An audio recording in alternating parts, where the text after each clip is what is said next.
The discoveries which led to the development of radio technology were chiefly made in the second half of the 19th century. Professor James Clerk Maxwell, a physicist at Cambridge University, worked out in 1864 that the air was full of electromagnetic waves, and in the 1880s an American, Thomas Edison, discovered that an electric current could be transmitted long distances. The German, Heinrich Heinz, showed that these travelling waves could be reflected onto a metal sheet, and in England Sir Oliver Lodge sent messages in Morse code using wireless waves in 1894, and demonstrated 3 years later that receivers could tune in to specific transmitters. A dynamic and inventive Italian called Marconi saw the huge practical and commercial implications of these discoveries and came to England about 1900, forming a company to manufacture his patent electric telegraph inventions. The Marconi system was adopted for ship-to-shore communications in Morse code, and in 1901 a Morse code signal was transmitted to England from America.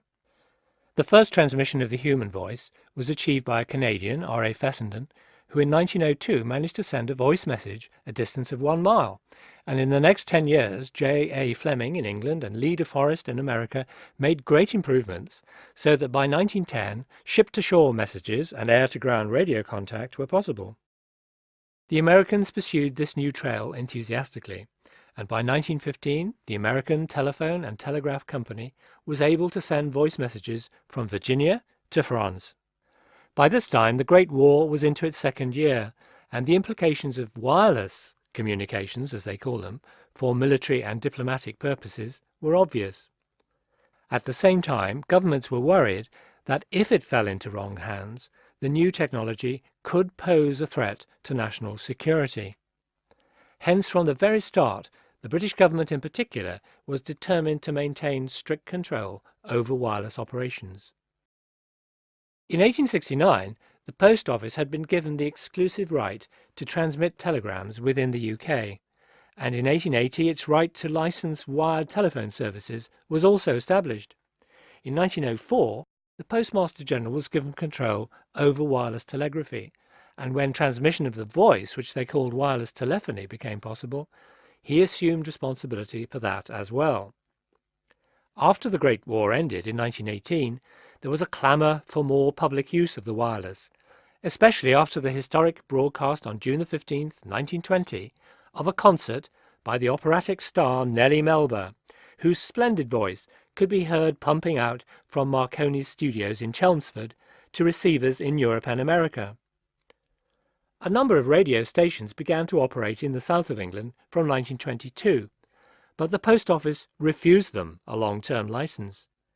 This was not only because the government wished to retain control over broadcasting, but also because the UK enjoyed only a limited share of the European waveband. There was simply not room for every company which wanted to set up its own station.